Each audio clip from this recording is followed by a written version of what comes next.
Assalamualaikum warahmatullahi wabarakatuh. Selamat pagi semuanya. Waalaikumsalam. Selamat pagi. Selamat pagi. Alhamdulillah, segala puja dan puji syukur atas kehadiran Tuhan Yang Maha Esa, yang mana telah memberi kita kesempatan sehingga kita masih bisa berkumpul ataupun menampilkan hasil diskusi kita pada layar Zoom pada pagi hari ini. Baik, di sini kami dari kelompok 10 akan mempresentasikan hasil diskusi kami, yaitu tentang intoleransi beragama dapat mengancam hak asasi manusia. Baik, adapun kepada pemateri 1, waktu dan layar kami persilahkan. Baik, saya akan menjelaskan materi yang pertama, yaitu tentang toleransi. Keanekaragaman yang ada pada masyarakat Indonesia adalah fakta yang tidak dapat dihindari karena Indonesia adalah negara yang memiliki berbagai macam agama, suku, ras, dan lain-lain.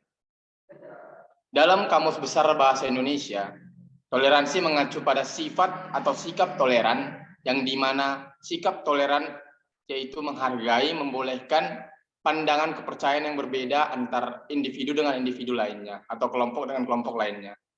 Toleransi di masyarakat Indonesia perlu ditingkatkan, mengingat ada 5 agama yang ada pada negara Indonesia, yaitu Islam, Kristen Protestan, Katolik, Hindu, dan Buddha. Karena agama memberikan kontribusi yang luar biasa bagi para pemeluknya, terutama menyangkut pola pikir, pola sikap, dan pola perilaku individu dalam masyarakat. Kemudian, secara universal, toleransi ini adalah tentang memberi ruang bagi keragaman dan perbedaan yang ada antara individu atau kelompok lain. Dan toleransi terhadap keragaman mengandung pengertian bahwa setiap orang mampu melihat perbedaan pada diri orang lain atau kelompok lain. Baik, terima kasih kepada pemateri yang pertama. Baik, kita masuk ke pemateri yang kedua kepada Kak Nadira. Waktu dan layar kami persilahkan. Terima kasih terhadap moderator. Di sini saya akan menjelaskan tentang kasus intoleransi juga termasuk pelanggaran HAM. Pelanggaran itu antara lain melarang aktivitas keagamaan, merusak rumah ibadah, diskriminasi atas dasar keyakinan atau agama, intimidasi dan pemaksaan keyakinan. Berikut beberapa penyebab terjadinya intoleransi di tengah-tengah masyarakat. Yang pertama, pendirian rumah ibadah. Apabila dalam mendirikan rumah ibadah tidak melihat situasi dan kondisi umat beragama dalam kacamata stabilitas sosial dan budaya masyarakat setempat, maka akan tidak menutup kemungkinan menjadi biang dari pertengkaran atau munculnya permasalahan umat beragama. Yang kedua, penyiaran agama. Apabila penyiaran agama bersifat agitas dan memaksakan kehendak bahwa agama sendirilah yang paling benar dan tidak mau memahami keberagaman agama lain, maka dapat memunculkan permasalahan agama yang kemudian akan menghambat kerukunan antar umat beragama. Karena disadari atau tidak, kebutuhan akan penyiaran agama terkadang berbenturan dengan aturan kemasyarakatan. Yang ketiga, perkawinan beda agama. Perkawinan beda agama disinyalir akan mengakibatkan hubungan yang tidak harmonis, terlebih lagi dengan warisan dan harta benda. Yang paling penting adalah keharmonisan yang tidak mampu bertahan lama di masing-masing keluarga. Yang keempat, penodaan agama. Melecehkan atau menodai doktrin suatu agama tertentu. Tindakan ini sering dilakukan baik perorangan atau kelompok. Meski masih dalam skala yang kecil, baru-baru ini penodaan agama banyak terjadi baik dilakukan oleh umat agama sendiri maupun dilakukan oleh umat agama lain yang menjadi provokatornya. Yang kelima, kegiatan aliran komponen. Suatu kegiatan yang menyimpang dari suatu ajaran yang sudah diyakini kebenarannya oleh agama tertentu.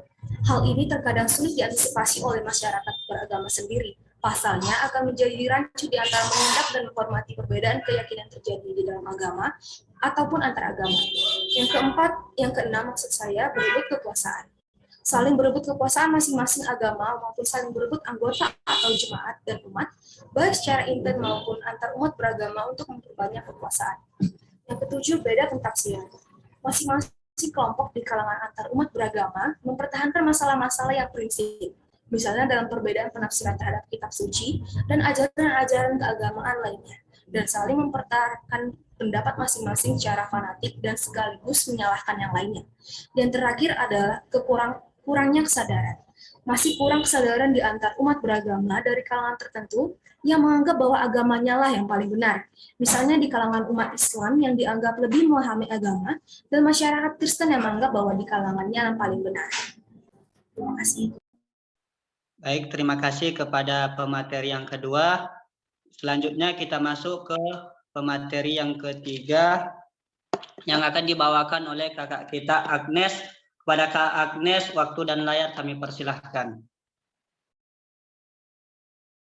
Terima kasih kepada moderator yang beri saya kesempatan untuk memaparkan materi yang ketiga, yaitu cara mengubah pola pikir masyarakat dalam toleransi beragama. Keberagaman agama dalam setiap aspek kehidupan merupakan fakta yang tidak dapat dihindarkan. Keanekaragaman mengandung potensi untuk memperkaya warna kehidupan. Masing-masing pihak, baik secara individu maupun sebagai komunitas, dapat mewujudkan eksistensinya dalam interaksi sosial yang harmonis. Namun, di dalam keragaman juga terdapat potensi destruktif yang mengganggu, yang bisa menghilangkan kekayaan khazanah kehidupan yang begitu beragam. Sejak itu, berbagai upaya telah dilakukan untuk memastikan bahwa kemampuan destruktif tidak meledak dan berkelanjutan. Salah satu cara yang banyak dilakukan adalah dengan meneguhkan nilai toleransi beragama. Toleransi terhadap agama mengandung pengertian bahwa setiap orang harus mampu melihat perbedaan pada diri orang lain atau kelompok lain sebagai sesuatu yang tidak perlu dipertentangkan. Sesuatu yang berbeda pada orang lain hendaknya dipandang sebagai bagian yang tidak dapat menjadi kontribusi bagi kekayaan budaya, sehingga perbedaan-perbedaan yang ada akan memiliki nilai manfaat apabila digali dan dipahami dengan lebih arif. Agama memberikan kontribusi yang luar biasa bagi para pemeluknya, terutama menyangkut pola pikir, pola sikap, dan pola perilaku individu dalam masyarakat. Pola pikir individu yang dipengaruhi agama pada dasarnya masuk dalam ranah pengetahuan dan pemahaman keagamaan.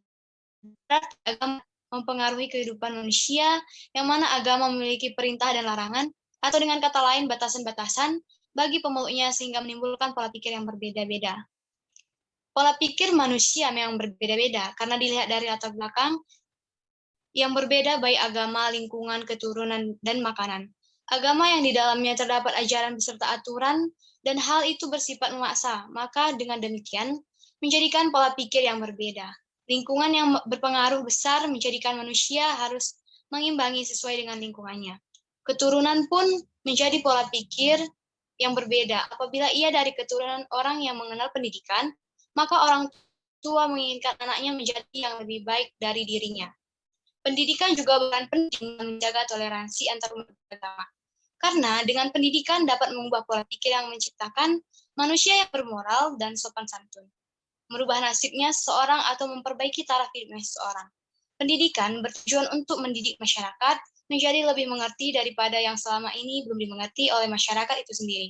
Pendidikan merupakan suatu kegiatan belajar mengajar yang di dalamnya terdapat suatu proses dan bertujuan mengubah seseorang dari yang tidak tahu menjadi tahu. Pendidikan juga menjelaskan apa itu Bhinneka Tunggal Ika, bahwa perbedaan tidak harus menciptakan permusuhan dan perselisihan. Tapi perbedaan adalah suatu warna yang berbeda untuk menciptakan keindahan dengan uraian warna yang berbeda-beda tetapi satu visi dan misi. Demikian materi yang dapat saya sampaikan. Terima kasih kepada semua para pemateri presentasinya. Baik, kesimpulan dari yang kita bisa dapatkan dari sini ialah betapa pentingnya kita bisa saling bertoleransi sesama agama ataupun beda agama tanpa memaksa kehendak orang lain untuk memasuki dalam agama kita. Baik, terima kasih kepada seluruh pemateri. Semoga apa yang disampaikan si pemateri bisa kita cerna dan dapat kita amalkan dalam kehidupan kita sehari-hari. Mungkin itu saja yang bisa kami sampaikan. Lebih dan kurang kami mohon maaf. Assalamualaikum warahmatullahi wabarakatuh.